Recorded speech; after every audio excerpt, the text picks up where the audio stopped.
Hi, I'm Mark Seibold in Portland, Oregon.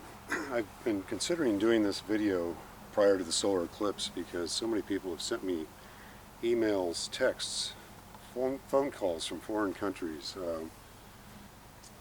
I get so many questions, and I'm not the definitive or the ultimate information about the solar eclipse coming up, but I've done a lot of astrophotography and astronomy artwork over the years. The 63 years I've been here my entire life in Portland, and many people laugh when I tell them I'm an astronomer because they think it rains all the time in Portland. We had 100-degree temperatures here in late May this year and early June, which we don't usually get till August. So it's rather cool here tonight where I live in the far southeast corner on the edge of Portland up against a rural highway. At 4:15 in the morning, I didn't expect this much traffic already. I was hoping I was going to have a quiet time to talk in front of the microphone here, set up the lights appropriately, and talk about many things. I should have had my original telescope when I was 13 years old. I didn't have that prepared to bring here today, nor other things that I would show. But with all the talk about the eclipse coming up, there's a lot of great publications coming out that have been out for years. Sky and Telescope and Astronomy magazine are excellent. There are new issues. I haven't got the special issue of Sky and Telescope yet. It's a bigger issue that goes for about $15 or $16. It has not hit the biggest bookstore in America yet here in Portland, Oregon, which I was surprised last night when I went to talk to their managers. But their August regular issue for the month of August is really exceptional. It's got great articles about photographing the eclipse. I'd highly recommend it. It's an easily $5.99 throwaway purchase price. I would highly recommend it. And the new astronomy issue is very well written. Many articles by many different people. What they've done is they've collaborated with all their best writers and talked about each of their own personal views on the upcoming eclipse. You're going to see images like this and wonder, how is anybody getting pictures this beautiful? Well, I can tell you to start off, you're not going to be able to take pictures of the eclipse like I did in 1979 if you haven't got at least a 35mm camera like I had then, which is today's DSLR. And to see the images of the sun this well, they even go bigger. They'd be enough to fill the page here without pixelating. And that's with an old 35mm, only with a 135mm lens. Now what I'm going to do when I'm up in the desert of Oregon is use this Cassegrain, have my digital camera, a small Sony, like you see on the back of the lens up here. It's hardly any bigger than a small box of crayons. It's a little silver camera body you see here. And there's a 300mm lens on top. It's riding on top of the Celestron Cassegrain, which will be tracking equatorially. I've got to send the scope to LA here today and have its equatorial motors repaired. They just went out after 13 years. It was given to me to teach astronomy over in the Fiji Islands. So with all this equipment here, I think I set up more than I could probably talk about. Again, I get questions about the photography, the artwork, how to look at the stars, where should I start? People just don't know where to start.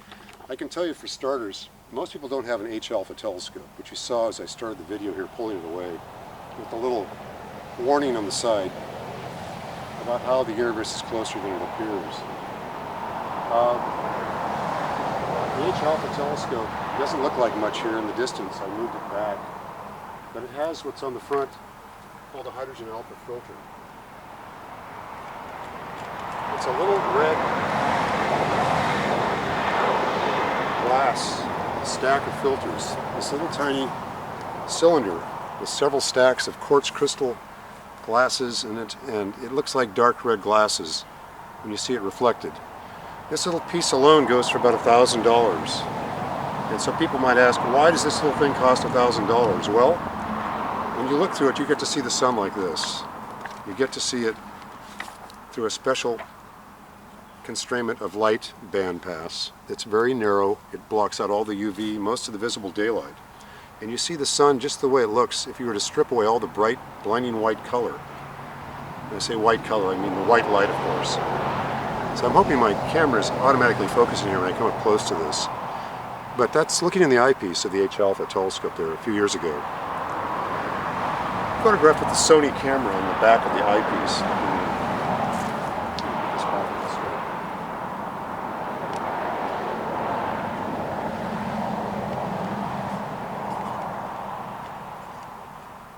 Since I hadn't planned this with traffic already starting this morning, the morning traffic usually starts building about 5 a.m. So the highway here gets noisy.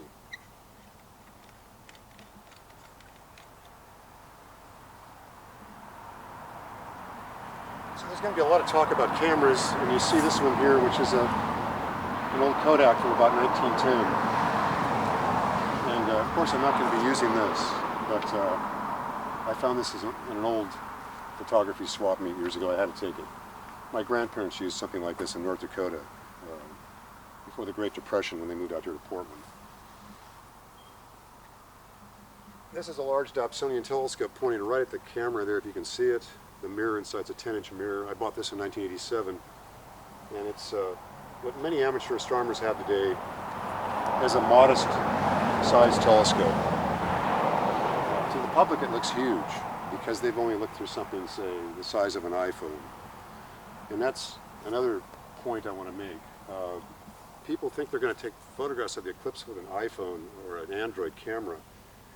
They're going to see the sun about as big as you see this little spot of the moon up in the sky here during total eclipse. This little tiny spot is the moon with a regular camera lens at distance. That's all they're going to get of the sun. It's going to look a little brighter, but no bigger than this. This is what you'd get looking through the Cassegrain telescope. So although that scope looks much smaller than the big Dobsonian Newtonian, you can get the sun the size of the moon here that I took of the total eclipse of the moon up at the Vista House a few years ago. So you can see where a telescope makes a tremendous difference in the size of what you're going to see. 6 of the best photos I took were these 6 I took in 1979. I got it upside down here, maybe I do. I reprocessed all these in digital, and I realized later after I processed them, I had some of them upside down from the way they were in the actual sky, but that's all irrelevant to the way we look in the sky. There is no upside down in space, so they're essentially still accurate. And I've got this up on my web. Many people have seen it on Facebook or my past MySpace and other websites I put it up in. The photography world's progressed greatly since the early days of when I took nothing more than time exposure photographs. Things were easy like a bright comet, Hale-Bopp over Mount Hedigband. The stars rotating around a deadwood ponderosa pine up in the desert. These are old discarded prints. They were shown. This one was shown in Astronomy magazine full page back in 1994, I believe. But we've gone much further now, digital cameras. And anybody that can at least get a hold of a basic medium-priced digital camera by eclipse day is going to be able to take spectacular photos. I also recommend that people get an old vintage lens, like this long telephoto, a 300mm on the front of my digital. Now many people will ask, how can you put an old SLR or camera lens today on a new digital? They're simply attached with a little collar adapter. And I'll show you what this looks like.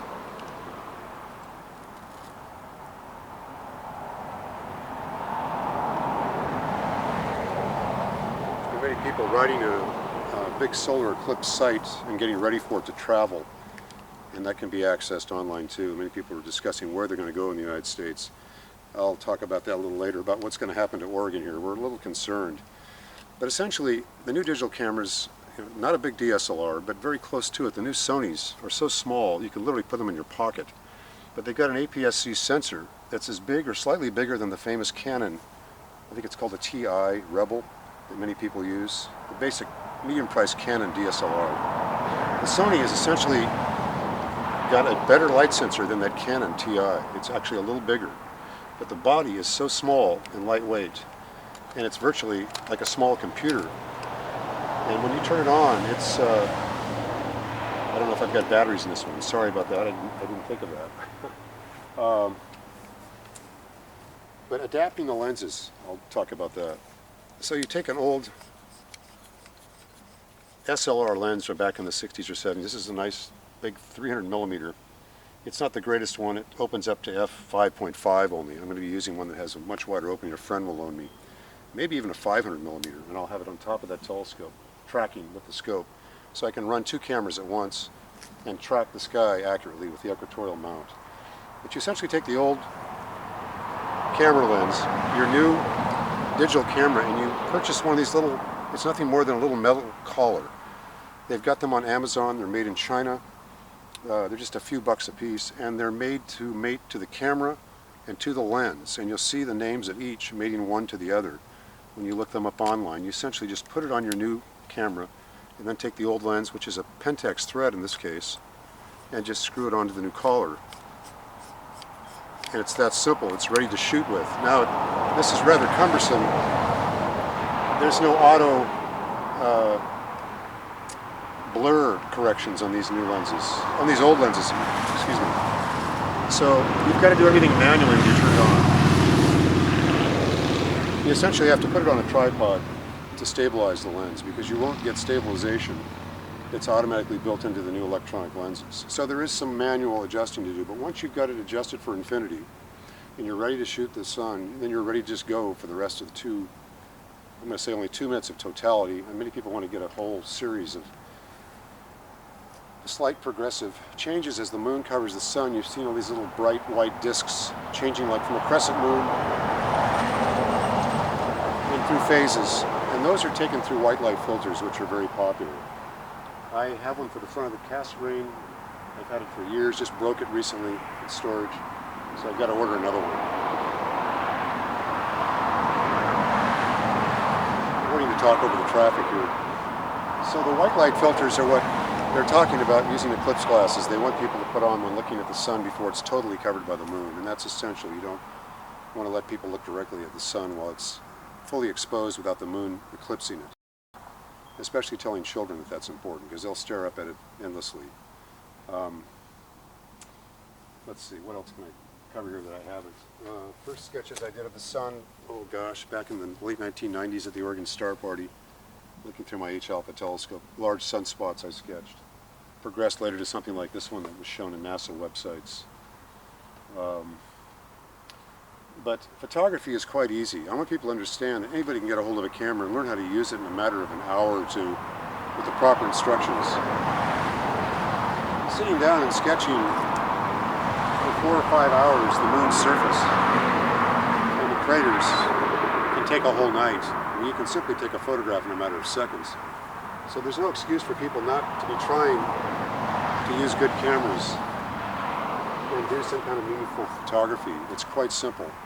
People can sit at a television all day, or they can sit at a computer at work. They can easily learn how to use a camera. I've had people in the last few weeks ask me, now Mark, what time tonight will the solar eclipse be? They don't know that a solar eclipse is during the day. They're confusing it with a lunar eclipse. And they're thinking of only what they've seen in the past, because many people have seen many lunar eclipses. And they're much more common, of course. They're talking about the one they like to use the old mystical term, the blood moon. They've seen the moon turn slightly orange or red during a total lunar eclipse. That's a completely different thing than a solar eclipse. Solar eclipses over your locale and region are much more rare, and most people will never see one in their lifetime.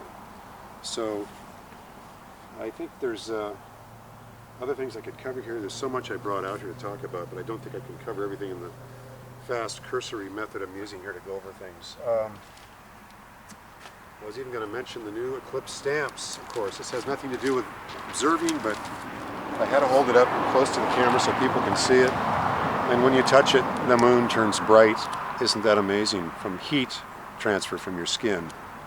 So you'll see the moon actually turn light. It's chemical active stamps. Somebody tried to describe that wasn't actually accurate, because not too many people are going to see that happen in the sky. The moon's going to essentially look like a dark, very dark silhouette against the moon. Only the best digital cameras will pick up the earth shine on the dark side of the moon facing us during the solar eclipse. And then there's there's books and other publications besides Astronomy Magazine and Sky and Telescope. I was fortunate enough to come across some old astronomy magazines at our RCA, Rose City Astronomers Club meeting. Former chief editor of astronomy, Richard Berry, signed this one for me. He gave these old ones away. They were like brand new, still in the boxes, being shipped from 30 or 40 years ago. And I came across this one accidentally, didn't even know I had it until just about a month ago. Ironically, it's got the Voyager mission showing Jupiter's Great Red Spot, which they're going down close today with the Juno spacecraft over Jupiter. You're going to see tremendous details about this in the news, up much closer than the old Voyagers could attain.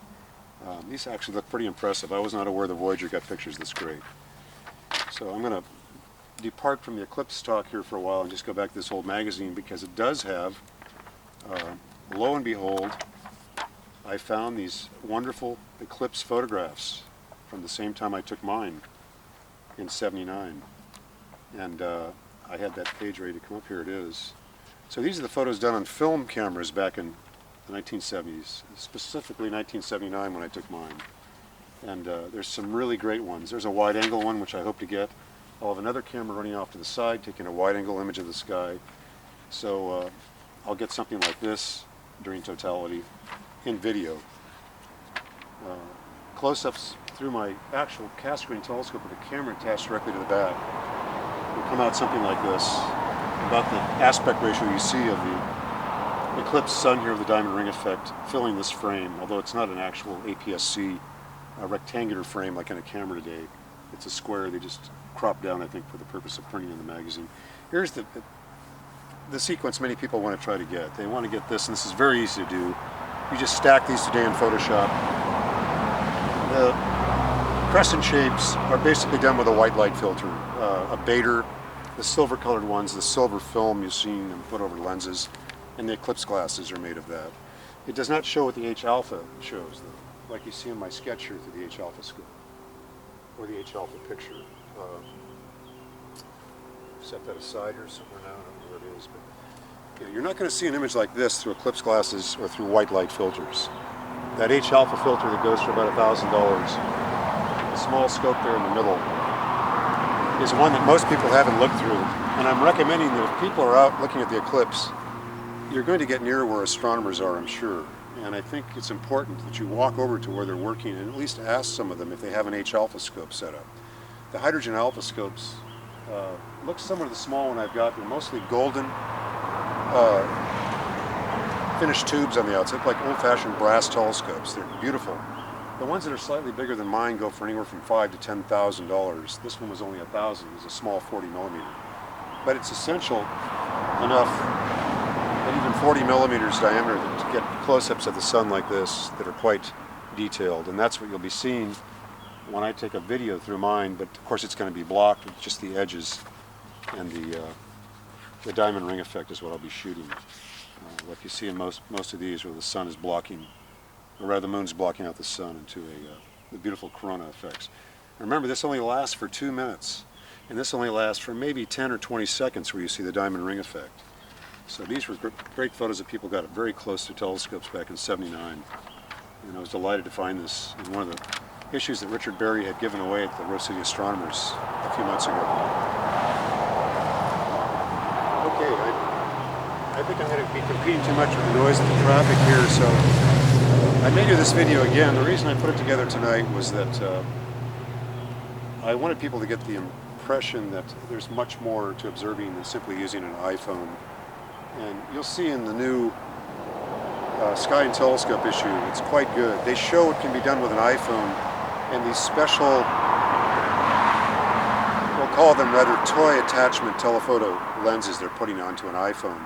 It's not very impressive. When you see what the sun looks like with that, it's bigger than you get with the actual cell phone, but it's very fuzzy looking, and it's not a well-defined photo that you would get with just a medium-priced DSLR, or even a smaller, it looks like a pocket camera that I'm using as my Sony NEX series. You can move up to a full-frame Sony that compares with those DSLRs like Nikon and Canon, and the Sony that's the bigger one than this in a full frame is called a Sony A7. Many friends have them. I'm considering buying one, but a little larger body, And the Sony A7 bodies for the new ones go for about $3,000 to $4,000. So you're talking about a more professional full-size camera. With this, the old NEXs are affordable at only a few hundred, to say $600–700 for the new A6000, which is the very popular one many people have today.